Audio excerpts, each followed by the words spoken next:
Y'all, we just beat the Raptors by 21 points, 138 to 117, an impressive win. Coming after the game against the Hornets, where it was a complete fourth quarter collapse, coming into this game, I was just like, it better not be the same thing. At least make it competitive. No. Keyshawn George is a freaking stud. Bilal Coulibaly, even McCollum showed up after not showing up against the freaking Hornets. Impressive win, man. The Young Bucks led the way. Love this dub, actually. Because some dubs I'm just like, but this dub, man, let me put chat up real quick. I'm loving it. I'm loving it, man. Especially coming after an ugly loss against the Hornets. I'll take this one. Dude, as a matter of fact, we are actually we've won 3 games in the past 6. And 4 out of the past 10, I believe. What? Yeah, we won 3 times in the past 6 games. 138 to 117 this year. Hey, man, could we be turning it around? I don't know. I don't think it's going to be a complete 180. No, we're having like a good stint. Players are buying in. Coaches, even Coach Keefe, got to give him his thing. But let's see here. We outscored them by 19 points in the fourth quarter, y'all. 19 points. 19 points. Yes, Doug. Bilal Coulibaly was the most Filipino player of the game. He shut my ass up. And somebody said I jumped off the Bilal Coulibaly train. I don't know about that. I'm still, I'm disappointed, but, I still believe he has a very key role with us in moving forward. But tonight, he had 21 points in 26 minutes, 8 of 14 from the field. Granted, they were leaving him wide open from the 3, something in which you kind of see like, damn, if this guy were to at least get a respectable 3-point shot, it would open up a lot for him. Because this was like one of the first games where they were clearly leaving him wide open, just daring him to shoot. And he made 1 of 4. But he had a complete game. 8 rebounds, 1 assist, 4 stocks, a +5. We know about the defense. Bilal in transition. Bilal in transition is becoming something where, like, he actually was doing that. I mean, we've seen it sporadically, obviously because of his injuries. He's in and out of the lineup. But Bilal in transition, and that's what I keep thinking to myself. It's just like, all right, if your 3-point shot is not there, at least find ways or other avenues to contribute offensively. Because the defense, the offense needs to catch up the defense. Let me see what chat's saying. Hold on, let me turn this thing on real quick, y'all.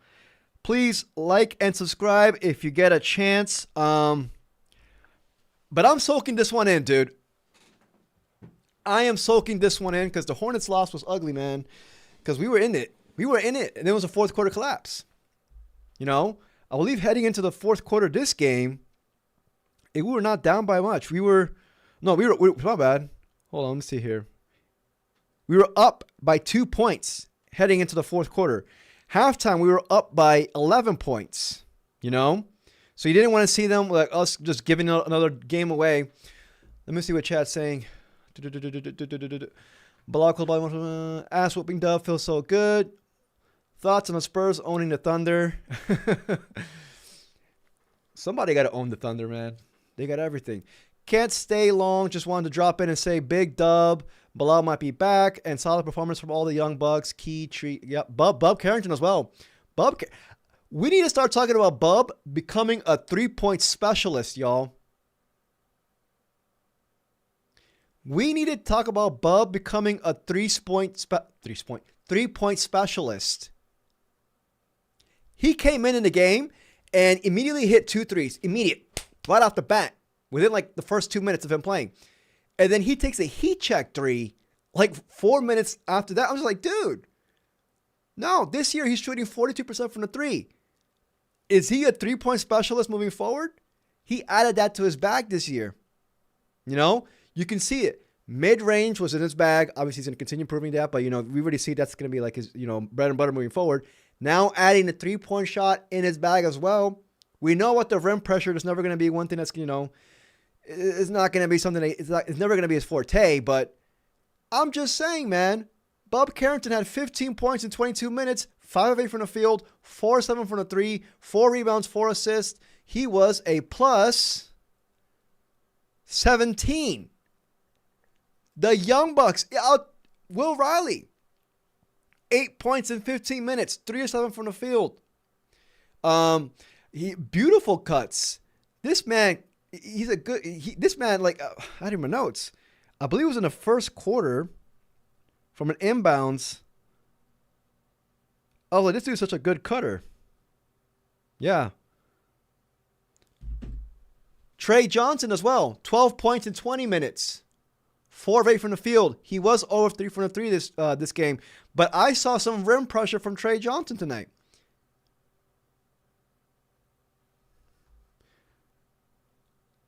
Avdia was not better than Bub in year 2. Please be patient. These young guys will be much better than anticipated. Yeah, man. If there's something that I feel like we all learn, including myself, because I'm not gonna lie, I wasn't hating on Bub. Like I said in the video, I wasn't jumping out of the Bub train, the Bub hype train. But I will admit, I did open the window. I opened the window. And I kind of relegated him to like a combo guard off the bench. So I'm not going to be a hypocrite. But man, this is why I was like, I can't jump off because it's way too early. Extremely too early. And I'm actually mad at myself just for even thinking about it for like a second. I was like, should I? Everybody else is. No, fuck that. I'm not going to follow the crowd. I'm really happy for Bub Carrington, man. I'm really happy for Bub Carrington. Bilal's dunks, by the way, chef's kiss. Love it, man. Love it, man. Bags, 6 points in 22 minutes. No offensive rebounds. That's a first for Bags this year. That's a first for Bags. Champagne also had a solid night. 8 points in 22 minutes. Did his thing. 7 rebounds, 2 assists, 1 block, 1 steal. A plus 10. This was a great all-around dub, y'all. Great all-around dub. I'm like the main one who didn't really like do his thing was Chris Middleton. Even then, he was a plus 10. Alex Sarr, 15 points, 7 of 9 from the field. Just had 3 rebounds. It looks like he's in a minutes restriction. 24 minutes again tonight. So, But Keyshawn George, to me, I keep saying this, and I don't know about y'all, but like, I keep thinking, if Keyshawn becomes selfish, is he an all-star? If Keyshawn really becomes selfish, is he an all-star? Like an all-star in the making, not this year, but an all-star in the making. I think he got all the intangibles. Y'all let me know about that, man. But like, Crocs Wild No Sock says, keep Bagley on this team too. I really don't care about the value that he is gaining. Wiz had him, let him go, then got him back. Don't let him go again because it's not much drop off when Sarr goes out. Dude, I kind of agree with you, but to me, because I'm like a business guy, you know what I mean? I gotta attain assets for the future. You know what I mean? But I'd only trade Bags for the right price, and the right price being more than 1 second round pick. But let's just be honest, he's not going to get a first round pick for us. Doug Arby says, remember when Trump got booed loudly at the Commanders game? He deserved it. He's probably the worst president. Yeah, dude. I don't want to get political here, but was Kwame Brown the worst pick in Wizards history? No, Johnny Davis was. No, it's probably Kwame. Yep, can't think of a worse one. But yeah, man. Let's go to the team stats. Today, we were shooting 45% from the 3 with our 3-point specialist, even with Trey Johnson out, like basically not making a 3, but 15 to 33. We out-rebounded them. What's wrong with the Raptors, dude? Like, I actually said it. They're 18 and 14 today. I mean, after today. And in the video that I dropped earlier today, I was like, we're probably going to get wrecked. I'll own it. I was wrong. But I was like, are the Raptors where we were during the Bradley Beal dark ages? We were just like, fringe 500 team. Cause like you're gonna roll the ball with freaking Scotty Barnes and Brandon Ingram. I mean, they're nice players, but like you're not gonna go in the freaking Eastern Conference Finals with this. Like I'd much rather have a shot at AJ DeBonsa, Darren Peterson, and Cam Boozer than, being an 8 seed team. And, it's kind of wild because I'm a Wizards fan and I'm talking that ish right now about the Raptors. And so I have no leverage to talk that ish. But at the same time, just like for us, I don't know. Y'all let me know about that. Brandon Code says those middling days where our only prospects were Avdia, Hachimura, and Isaiah Todd seem so far away. Being a fan of smart rebuilding team is fun. It is, dude. It is. I completely agree because you know what? During the Bradley Beal dark ages, I was checked out. I couldn't. There were seasons during that stretch that I watched like 40 games. I couldn't. I wasn't interested. I would see like, every day I'll check the score, but I was just like, I already know how this story's going to end. First round exit. If we get lucky,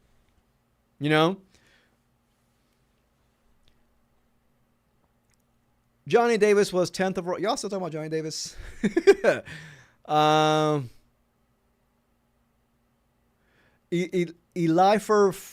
It's my bad. Eli Fairfax. Imagine a GM who drafted 8 players in 3 years and all of them have shown great promises. It will get better. Let's get behind this regime. Wizards will become conversation. But, dude, I said this in my video today. I don't know if you saw it.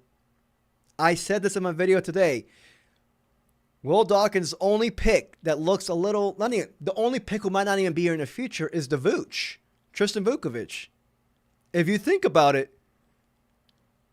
Jameer Watkins, I can see a pathway for him being a serviceable role player on a solid team if he improves that three-point shot.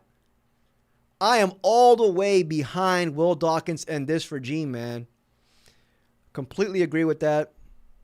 The Bulls are most likely the most mid-team in the NBA. 22 and 23 was such a boring year to watch the Wizards.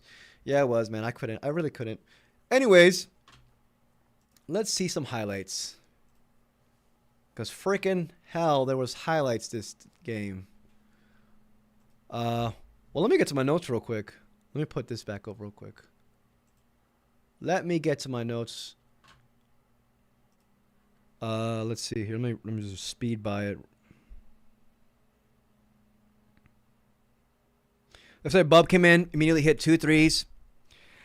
I said it right here. Should we start considering him as a three-point specialist? He's shown it. Dude, this year, if y'all don't believe me, 42% from the 3.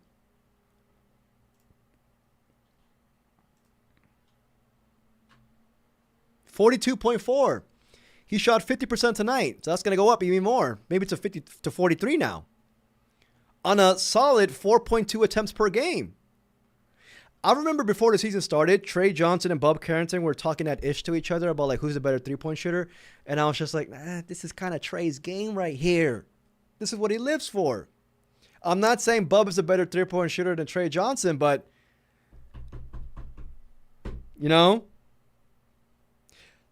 the possible backcourt of a future. I don't know about Splash Brothers. That's already taken. I said Splash In-Laws. I don't know. I really don't know. But, these two dudes. Let me go back real quick. Johnny Davis G League team also has Victor Oladipo and Dennis Smith Jr. Just creating more. Going back to the Ken Whitmore situation, the team handled his absence in such a weird way, saying one thing, then retracting it. First, it was his attitude, then it was his personal, now it's his medical. Yeah, I didn't like that either. But I will admit, I don't think his benching had nothing to do with his injury. It was regarding his inconsistent play. But I am not out on the Ken Whitmore train at all. Potential's too high. Potential's too high. His potential might be even higher than the other rings we got on our roster. Dawkins arguably missed on 0 picks, which is insane. I agree. Like I said, Vucevic is the only one that's just kind of questionable. I don't know if Vuce is going to be here long term. I'm not. You see, his offensive game is something that can stretch the floor at times. But defensively, this man just gets picked on in the pick and roll. But I agree. I wouldn't be surprised if Tristan Vucevic has a career like Mo Wagner. Remember when Mo Wagner was here, and then he ended up going to the Magic, and now he's a serviceable, a solid backup big. I wouldn't be surprised if the Vooch is something similar to that in the future, right? I wouldn't be surprised. Now, is it going to be here? I don't know. It depends.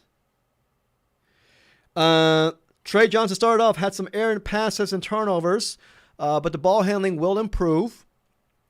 Not worried about that whatsoever. Like I talked about, Will Riley, such a good cutter. After the first, we were leading by 3 points. But Keyshawn George came in, out of block and transition. Nice take to the rim. Pass the star in transition. Says here, they were letting Bilal shoot like crazy, man. It was disrespectful. I hope Bilal takes that to heart, man. I really do. Could you just imagine if he just shoot 35% from the three? That's all I want. I think Dawkins might have missed out on Trey Johnson. He missed out on a star in Derek Queen.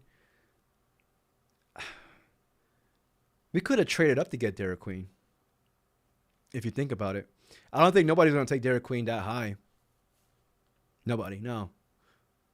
Sarr is a monster in the rim. Yes, I forgot. My bad. I have it in my notes. Block party as always. Alex Sarr, 3 blocks tonight. One of the best, elite rim protectors. No, I cut myself off. One of the best rim protectors in this league.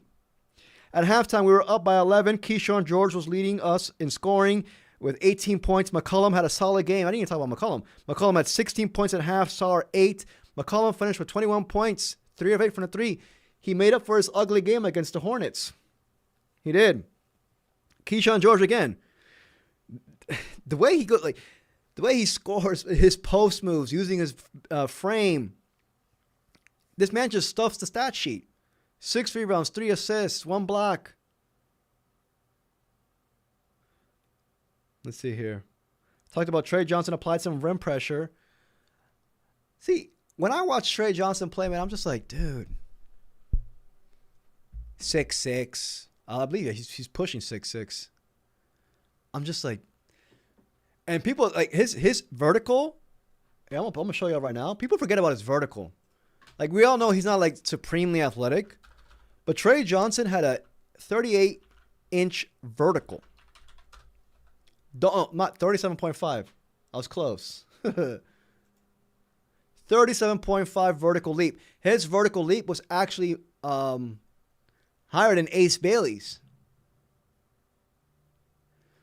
Don't sleep on Trey Johnson. I mean, we know about his playmaking ability being underrated. He had a nice bounce pass to, I believe it was, Justin Champagnie, who had a facial dunk. Don't sleep on Trey Johnson. And he, like tonight, what impressed me about Trey Johnson, who's been on a tear lately, was, tonight he was 0 for 3 from the 3. That's his game. We know that. I saw him applying some rim pressure tonight. Some fadeaways, driving in, a couple nice layups.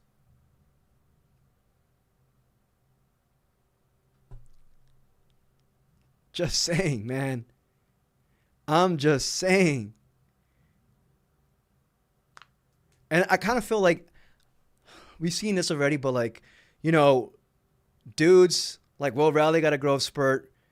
If Trey Johnson gets a growth spurt, man,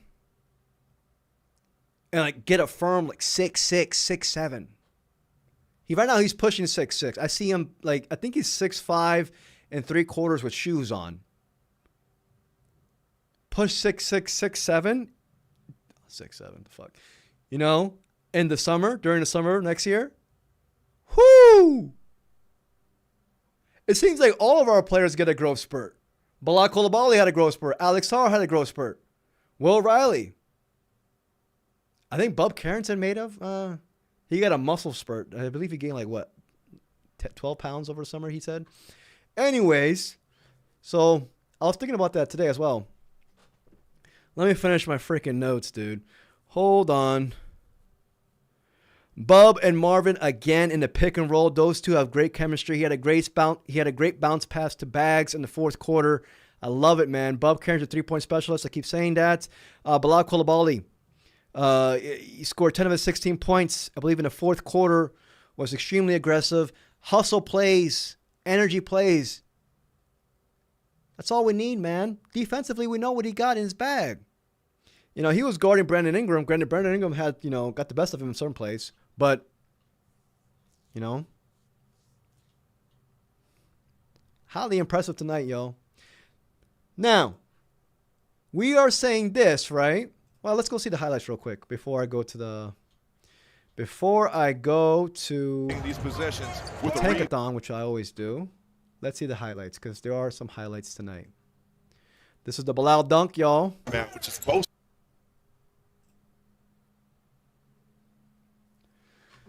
Man, I just want Bilal to shut us all up, man.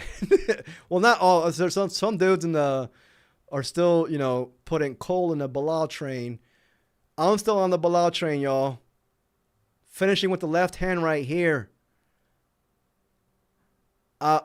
He's a key support player for us moving forward, man. I just want him to erase the injury concerns. That's it. Awesome game from Bilal.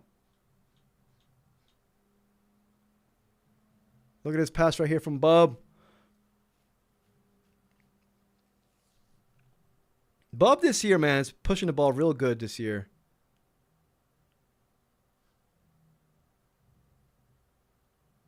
Champagny had a really solid night, man. He's doing the little things as always. And Champagny, pound for pound, is one of the best offensive rebounders in this game. I will go to bat with that on anyone. What is this? This is the bounce pass that I was talking about. Look at this. You can see he added this to his game. Like, I did not see that from Bub last year. I did not see them. Like, Marvin Bagley, even though earlier this season he was bailing out Bub Carrington in some sequences, but those two have great chemistry, man. This is just a Champagny. Yeah, this is the facial. Yep, the bounce pass that I was talking about. Is it a facial? He didn't touch rim, though. It still went in. It still went in.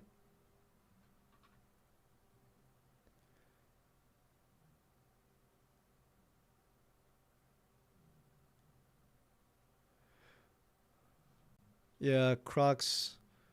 My bad, I was reading your message. Beautiful. Bilal, let him pay. You got to make him pay, man. You got to make him pay. Alex R here with a slam.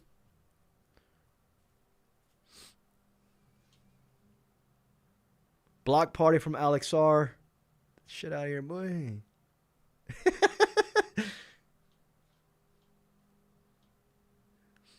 Oh, yeah, this is why I didn't read in my notes here when he flexed on him. McCollum flexed on the kid. Look at that. Is McCollum a good comparison for Bub Carrington? When Bub Carrington fell out his frame, some of us compared him to Bub Carrington. Oh, no, some of us compared Bub Carrington to McCollum.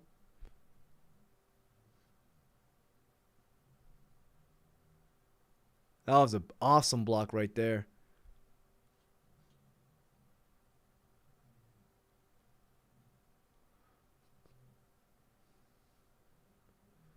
Keyshawn George, man. Game's too smooth. I like the chemistry that Bub and Trey got going on. I agree. I like it too. You can tell they're friends off the court as well. Whenever you see their interviews, they're always joking around with each other. Hey, maybe that's the backcourt of the future. You know? Ideally, if it is, you want to draft a guy who can apply rim pressure at ease. Somebody to collapse the defense. Doug RP says, Bub resembles more so Lou Williams than TJ McCollum. I'll take it. And Will Riley.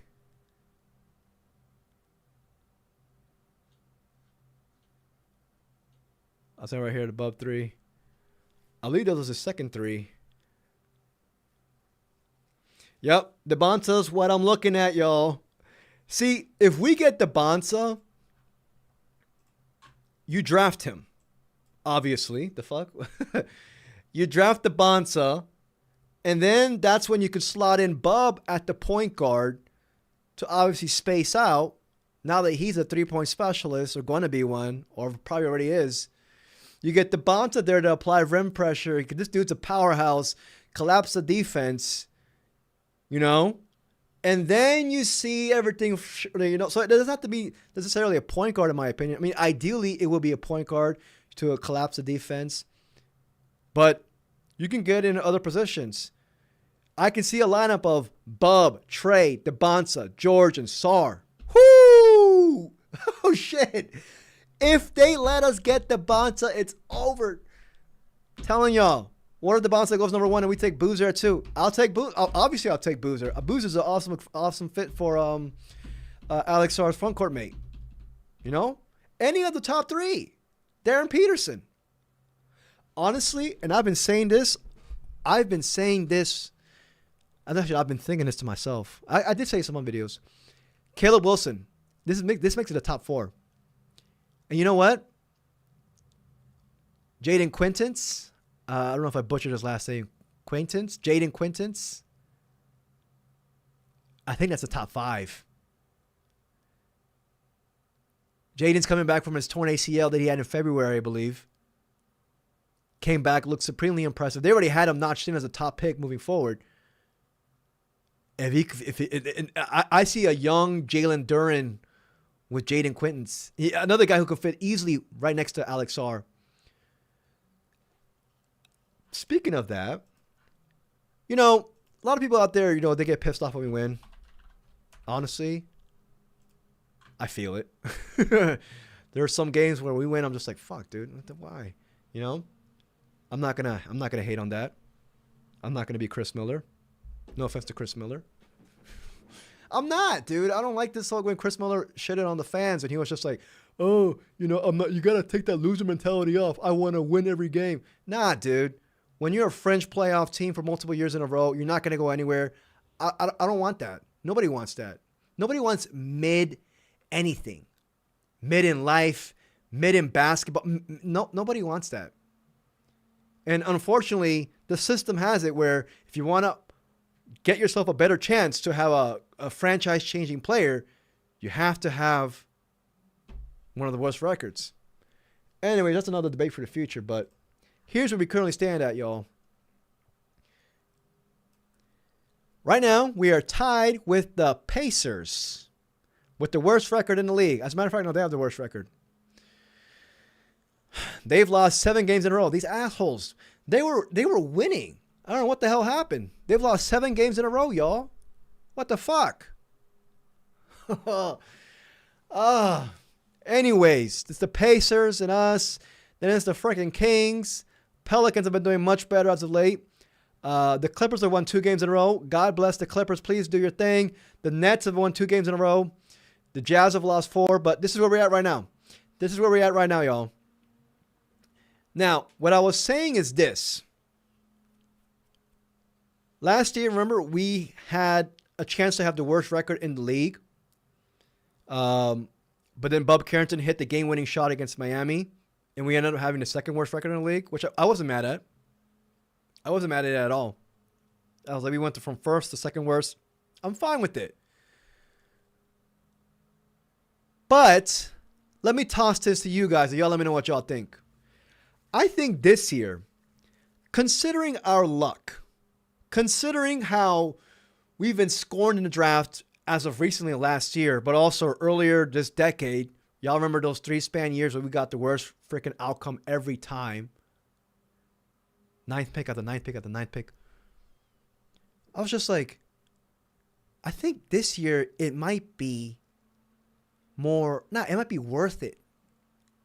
Not even worth it. It might be somewhat imperative to have the worst record in the league. And here's why. If you have the worst record, the lowest you can go is number 5.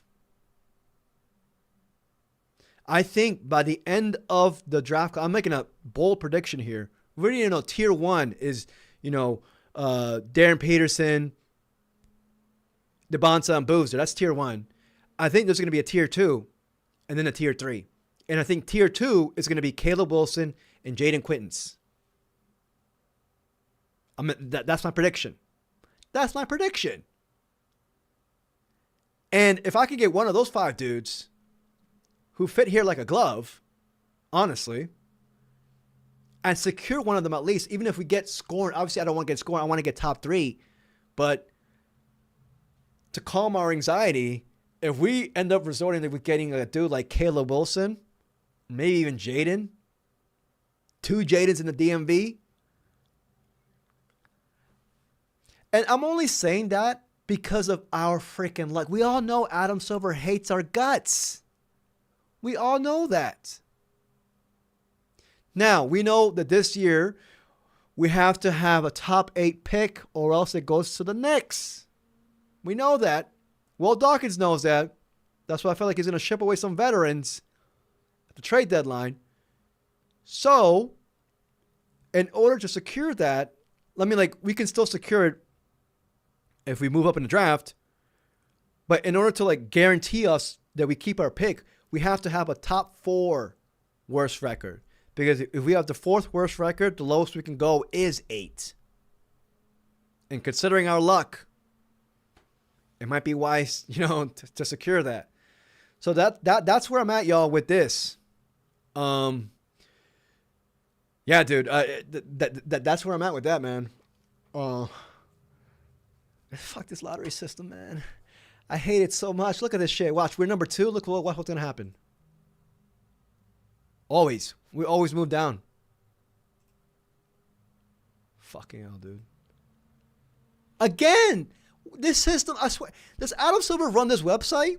It's always us moving down. I did 3 already.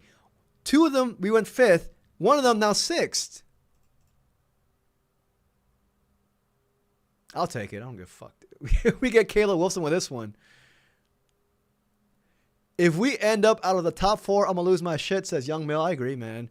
But you know what? Jaden Quintons. I feel like I'm saying his last name. Jaden Quintons. This is a guy where he might make it Caleb Wilson and him as being the lone 2 players in tier 2 of this draft, man. Don't sleep on Jaden. He was highly rated coming out. Really young. Torn his. The only reason why he's this low. I mean, not even this low. I mean, he's being kind of slept on is because he torn his ACL. Let me see what Rewa chat says, and then we'll call it quits. Clippers need to win 10 straight. OKC still need a. Yeah, I agree. Clippers imploding with 0 customer. I mean, if the Clippers trade for CJ McCollum, which I think they should. If I think the Clippers should trade for CJ McCollum, it'll be a win-win. It'll be a win-win. We get assets. I don't know if y'all saw my video. It was about, I said, I think they might offer 2 or 3 second-round picks for CJ McCollum.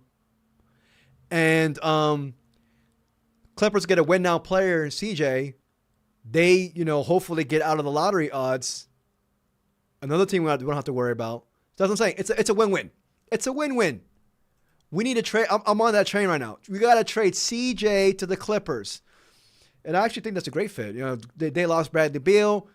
We got to trade CJ to the Clippers, man. I'm on that. I'm on that. Let's see here. What the fuck is that, Sim? Yeah, dude. I agree. Young Miller says, nah, I got my mind made up. We getting one of those top 3. Yeah. I mean, not only are we getting, we deserve it. After what happened last year, we deserve it. Anyways, a great dub tonight from the Young Bucks. Currently, the Young Bucks that are on. See, it's exciting right now because we know we got a top pick coming in. Hopefully, we get what we deserve. We got another low first round pick from the Thunder. We got this trade deadline where we got possible more draft picks coming in and trades. Last comment of the day says Brandon Michael. Is there anyone we can get a first for? We had some questions with Poole and Kuz, but our vets are better than those bums. I feel like the only way we get a first is if we digest a bad contract. a bad contract because we have expirings with McCollum and Middleton. Or we can do a Marcus Smart type trade. Remember from last year? Absorbed, it was expiring, but still. We ended up getting the 18th overall pick. I just feel that the Pacers are going to get number 1 pick. Honestly, I agree with you. Adam Silver might be like, dude, they got Tyrese Halliburton. Imagine Tyrese and DeBonta. I can see that. Adam Silver, man. This man he likes these soap operas. He likes the great story. I was thinking that earlier too. I was like, I wouldn't be surprised. I really wouldn't be surprised.